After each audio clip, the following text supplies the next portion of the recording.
Aloha everyone. Market had a pretty decent pullback on Tuesday. I was very happy with the orderly fashion of the pullback. I was happy that volume was below average. I was happy that I did not have a lot of stops to trigger.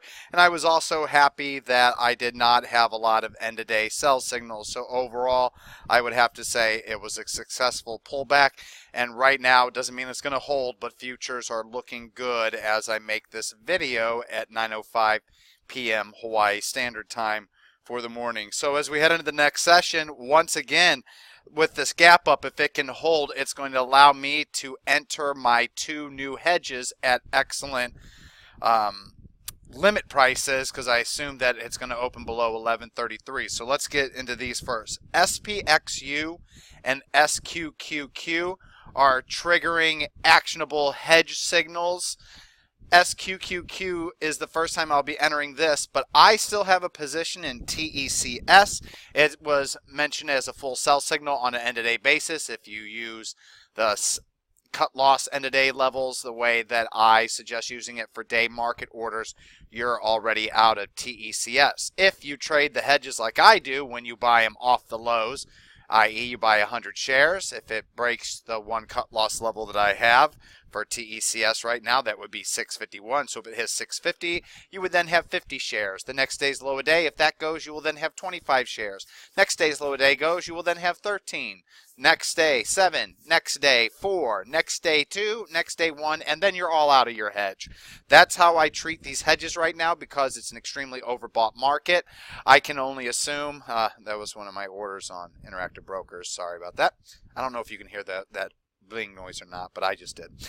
So if they fail, they fail. That's what I want them to do. But as this market remains extremely overbought without any pullbacks, I assume that whenever the market decides to pull back, I will have no chance whatsoever of initiating any hedges, as I assume will probably fall pretty hard, pretty fast when we do decide to pull back. So for now, let's just go ahead and keep it simple. SPXU, SQQQ, these gave me legit hedge signals, 1% each. They were both in my ETF scan. They were both confirmed in my tertiary scan. Neither one made my price volume BOP surge scan because you can see the volume was just barely above average.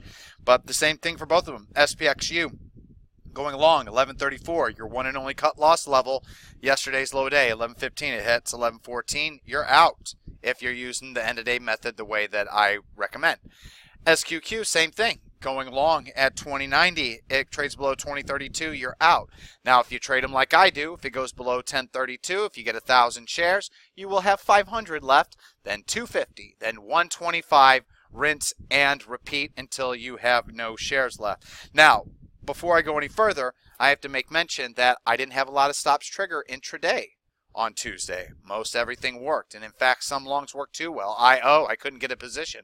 IMMU, couldn't get a position, and then stocks like MDGL up 12%. So on a down day, the new long positions that I tried to get long and did get long did extremely well. Another hint that the pullback is orderly. But for all of the signals this evening, none of them are too large. They're all quite small. Like I think PNK is 1%, TNET is 1%, EGOV is less than 1%, NEPT is less than 1%, SQQQ is 1%, and SPXU is 1%. But once again, the most I can put in any of these positions is 0.5%, so that's what I'm doing. $2,000 is going into all of the new long positions. I will not be able to max out. If you're underinvested, I recommend following my asset allocation model. So with SPXU and SQQQ out of the way, the two new long positions, NEPT, this is a low price, perfect speculator quality stock. It's not only extended from its 20-day moving average, but it is also extended from its 10-day moving average. Sorry about that white arrow there, guys. I already added it to my stocks I am long in the system. But you can see it's extended from the 20 and extended for the 10. So it was supposed to be 1% for the perfect speculator scan, 1% for making my green bot for the past 20-day scan, and 1% for max green bot for the past 5-day scan. But with it being extended from the 20 and 10-day moving average, half it to 1.5%, and then you half it again to 0.75%. So that's the most you can put in this position is 0.575%. It's halved for being extended from the 20, and it's halved again for being extended from the 10. So it should be a 3% signal, then 1.5, then 0.75, but once again, 0.5 is all that I can put into it. And then EGOV is the highest quality new long position. EGOV, I'm going to get rid of this white line. It really bothers me, actually. EGOV, this is a former Can Slim quality stock. It is no longer a Can Slim quality stock, but because the market will not correct, it is still in my Can Slim quality scan. As an ex-Can Slim quality stock, it did pique my interest, but after review, notice it wasn't anymore. It didn't make my price volume BOP surge scan, didn't make my max green BOP for 5-day scan because of this day right here, didn't make my green BOP for 20-day scan, so it could not have been a new long unless it showed up in a side scan. And it did. It made my tertiary scan. Volume was above average, and with it being Can Slim, it is good to go for a new long position. So EGOV, want to get long, 1780. Cannot chase because it's extended from the 20-day moving average. First cut loss level, 1722. Final cut loss level, 1674. And since I'm going to have such a small position, I'll also put a stop here at 1619 and a stop here at 1594. So I'll give it some initial wiggle room. But like I said, like always, if it fails this level or this level, losing green BOP or doing it on heavier volume, those final two levels will never come into play. And then for shits and giggles, why don't we go ahead and actually discuss what I'm going to do with NEPT since I just flew right by that. NEPT, I want to get long limit order at 207. First cut loss level, 195. Final cut loss level, 180. Now, if you're me and you're doing a small position, the stock's extended, I figure it may not blast off right away. Want to give it some wiggle room if it can do it. Pull back on low volume with max green BOP. First cut loss, 195. Second cut loss, 180. Next cut loss, 167. Then you could use 137 and then finally 129. But 129 would be it. If it pulls back every day on light volume with max green BOP, if it closes below 130, I'll be completely gone. But for now, it's going to be 1, 2, 3, probably 4 right here. I don't want to have 5 stops. I'll just have 4 on this one. But NEPT, pretty darn good. It's just too extended. If that base was a lot longer, it would be different. And then add signals. PNK. PNK, Can Slim quality. Well, it's half Can Slim quality. Earnings per share in the most recent quarter is over 1,000% and sales is growing. But its EPS rating is not quite like it used to be. It also made my perfect speculator low price scan. Also made my new 52-week high scan on above average volume. And of course, it made my price volume BOP surge scan. What I like about this chart the most is, do you see that price move with the volume surge and BOP surge? I like that. The very next day, another volume surge, another pocket pivot point signal with that blue line, and BOP's even stronger, hitting max green. I like this chart pattern a lot, but sadly it's extended.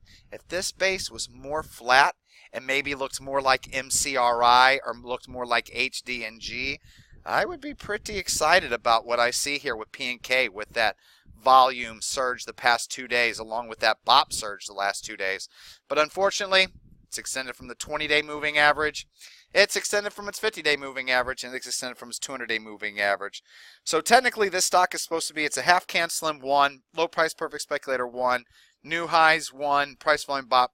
So it'd be a 4% new long position, extended from the 20-day moving average, so that puts it as a 2% position, and then it's also a technical add signal.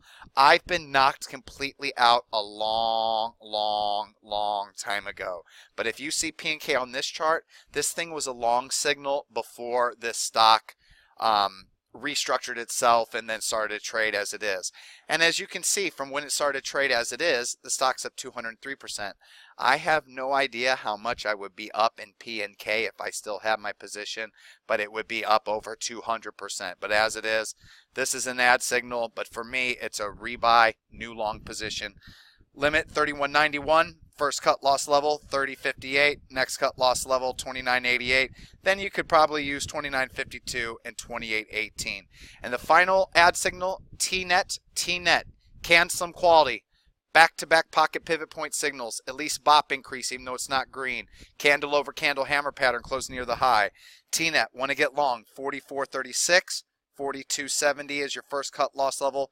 42.56 is your final. Not only is this a canceled quality ad signal, but it has a 99 EPS, which made it automatic. All right, everyone. I'll see you in the chat room on Wednesday. Aloha.